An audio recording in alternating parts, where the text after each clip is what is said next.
दीपा अपने पति सतीश और 2 बच्चों बंटू और पिंकी के साथ भरतपुर गांव में रहती थी। दीपा के पति सतीश की जूस की दुकान थी। वो सुबह तड़के जागता और मंडी से ताजी ताजी गाजर और चुकंदर का जूस बनाकर बेचता था। ताजा सब्जियों का जूस पीकर सब ग्राहक उसकी दुकान पर ही आते थे।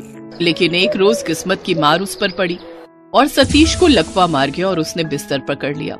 अब उसकी पत्नी दीपा जूस की दुकान संभालने लगी, जबकि उसकी 12 साल की बेटी पिंकी घर संभालती। दीपा बहुत ही आलसी थी। कुछ दिन तो वो सुबह जल्दी उठती रही, लेकिन फिर आलस के मारे उसने देर से उठना शुरू कर दिया, जिस कारण मंडी में जाने में उसे देर हो जाती, जिससे उसे बासी गाजर चुकंदर ही हाथ लगती।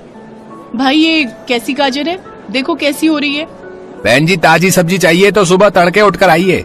सुबह सुबह ही मंडी का माल बिक जाता है। दोपहर के समय तो ऐसी ही सब्जियां मिलेंगी। हाँ ठीक है, ज्यादा ज्ञान मत दो और 5 किलो गाजर और 5 किलो चुकंदर तोल दो। कुछ दिन बाद दीपा की दुकान की कुछ दूरी पर एक गरीब लड़का राकेश जूस का ठेला लगाकर गाजर का जूस बेचना शुरू कर देता है। अरे ओ राकेश, तुमको क्या लगता है हमारी जूस की दुकान के आगे तुम्हारा ये ठेला टिक पाएगा? अरे नाम चलता है इस गांव में मेरी दुकान का। अब जानता हूँ, लेकिन क्या पता इस गरीब के पास भी कुछ ग्राहक आ जाए और पेट भरने लायक गुजारा हो जाए। ऐसे ही कुछ दिन बीत जाते हैं। ज्यादातर ग्राहक दीपा की दुकान पर ही आते थे, जबकि राकेश की दुकान पर मुश्किल से 1-2 लोग ही जाते, वो भी सिर्फ उसकी जान पहचान वाले। सारे दिन में उसे केवल थोड़ी ही कमाई हो पाती, जबकि दीपा को ठीक ठाक मुनाफा हो जाता था। लेकिन धीरे धीरे अपने आलस के कारण उसे मंडी जाने में देर हो जाती, जिससे उसे सड़ी हुई गाजर चुकंदर ही मिल पाती, जिससे न तो उसके जूस में ज्यादा स्वाद आ पाता और न ही उसका रंग खिलकर आता। साथ ही उसने जूस के दाम भी बढ़ा दिए। क्या दीपा बहन है, ये कैसा जूस बनाया है भाई? ना तो इसमें कोई स्वाद है, ना ही कोई रंग है। अरे इसकी शक्ल देखो जरा, मन ही नहीं करता पीने का। ऊपर से दाम भी इतने महंगे कर दिए। जो बात सतीश भाई के बनाए हुए जूस में थी वो अब नहीं है। हाँ तो जा ना किसी दूसरी दुकान से जाकर पी ले, अगर इतना ही महंगा लग रहा है। अब दीपा के ज्यादातर ग्राहक राकेश के ठेले का लाल लाल जूस देखकर वहीं जाते। साथ ही उसके दाम भी कम थे। भला कम दाम में अच्छी चीज मिले तो कौन नहीं लेना चाहेगा।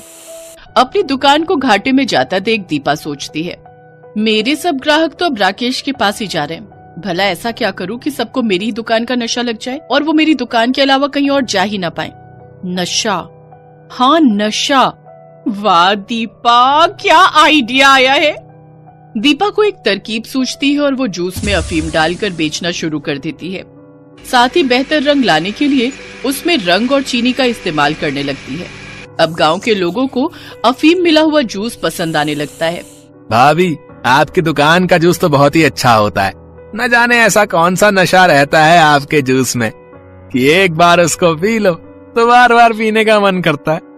हाँ काकी, बहुत अच्छा लाल लाल और मीठा जूस है, 1 गिलास और दो ना। इस तरह अब उसकी दुकान में ग्राहकों की भीड़ लगनी शुरू हो जाती है। अब वो चोरी छुपे अफीम खरीद कर लाती और उसे अपने घर में छुपा कर रख देती। फिर थोड़ी थोड़ी अफीम उस जूस में डाल देती। लेकिन एक रोज उसका पति उसे वो अफीम छुपाता देख लेता है। दीपा, तुम कहीं कुछ गलत तो नहीं कर रही? क्या गलत? कुछ भी तो गलत नहीं कर रही मैं। इतना कहकर दीपा दुकान पर जूस बेचने चली जाती है। अरे दीपा बहन, आ गई तुम। जल्दी से 1 गिलास जूस बना दो। अब तो तुम्हारे यहाँ के जूस की मानो लत सी लग गई है। दिन में 3-4 गिलास जब तक ना पी लें तब तक तो जैसे मजा ही नहीं आता। लेकिन धीरे धीरे गांव के लोगों की तबीयत खराब होनी शुरू हो जाती है। लेकिन दीपा पर किसी को भी शक नहीं होता। अब तो लोग दूर दूर से उसके पास आते हैं। ऐसे ही एक रोज एक औरत उसके पास आती है। अरे बहन जी, सुना है तुम्हारे यहाँ का जूस बड़ा ही अच्छा होता है। जो एक बार पी ले वो सब गम भूल जाता है। जरा हमें भी तो टेस्ट करवाना। हाँ बहन जी, अभी लो। फिर जैसे ही दीपा जूस बनाकर उसमें चुपके से अफीम मिलाने लगती है तो वो औरत उसका हाथ पकड़ लेती है।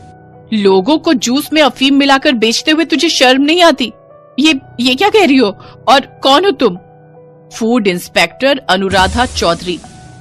मैडम मुझे माफ कर दीजिए, मुझसे गलती हो गई। तभी दीपा की बेटी वहां भागते हुए आती है। माँ जल्दी चलो, माँ वो बंटू। वो इंस्पेक्टर दीपा के साथ उसके घर पहुंचती है, जहां बंटू बेसुध हालत में पड़ा हुआ था। वो जल्दी से उसे अस्पताल लेकर जाते हैं, जहां डॉक्टर उनसे कहते हैं, देखिए अफीम की मात्रा इनके पेट में जाने की वजह से इनकी ये हालत हुई है। अगर जरा सी भी देर होती तो इसकी जान भी जा सकती थी। लेकिन बंटू के पास अफीम कहाँ से आया? माँ जो दुकान का जरूरी सामान अलमारी में छुपा कर रखती थी ना, बंटू कभी कभी चोरी छुपे उसे खा लेता था। क्या आज मेरी गलतियों की सजा मेरा बच्चा भुगत रहा है? अपने लालच के कारण मैं जिस अफीम को चोरी छुपे लोगों को दे रही थी, वही अफीम मेरा बच्चा खा रहा था। मुझे माफ कर दो, मुझसे बहुत बड़ी गलती हो गई। दीपा को अपनी गलती का एहसास हो जाता है।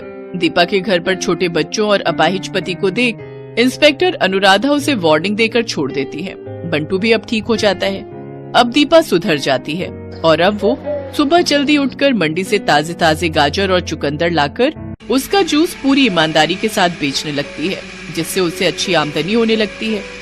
फिर वो उन पैसों से अपने पति का इलाज करवाती है। कुछ समय बाद सतीश पूरी तरह ठीक हो जाता है। अब वो दोनों मिलकर जूस की दुकान संभालते, साथ ही दीपा अपना घर, अपने बच्चों पर भी ध्यान देती।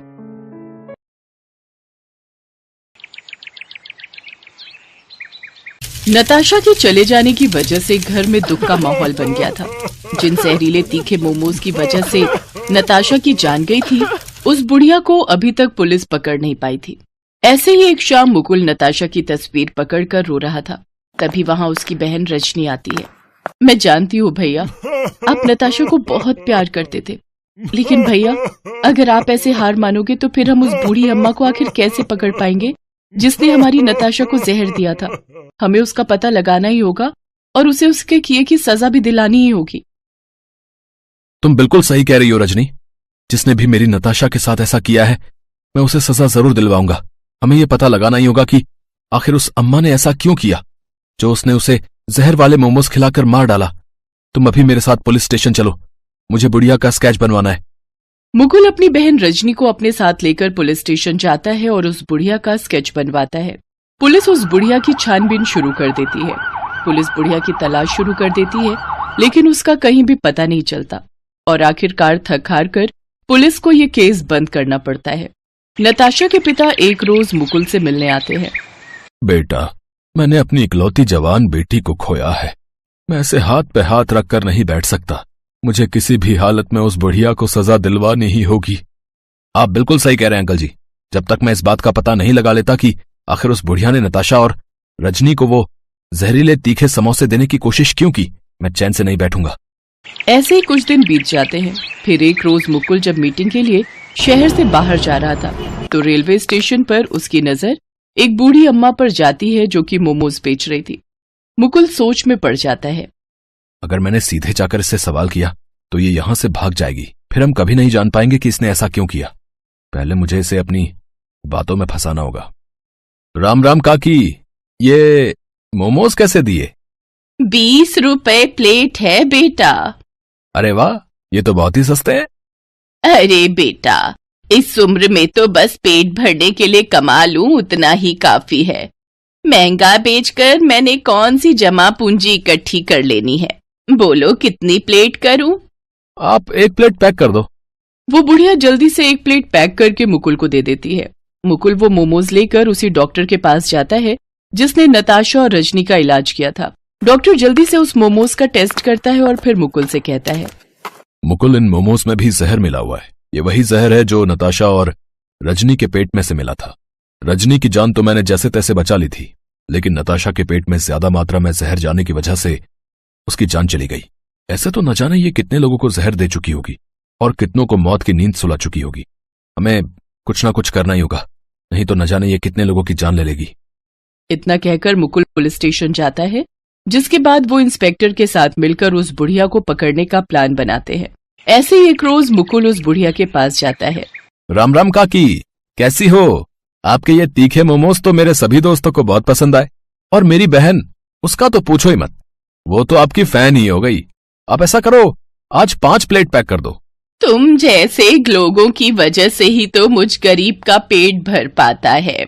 मैं अभी 5 प्लेट पैक कर देती हूँ, लेकिन बेटा तुम अपने आस पड़ोस के बच्चों को भी कहना कि मुझसे ही आकर मोमोज खरीदा करे, उन्हें अच्छा स्वाद मिलता रहेगा।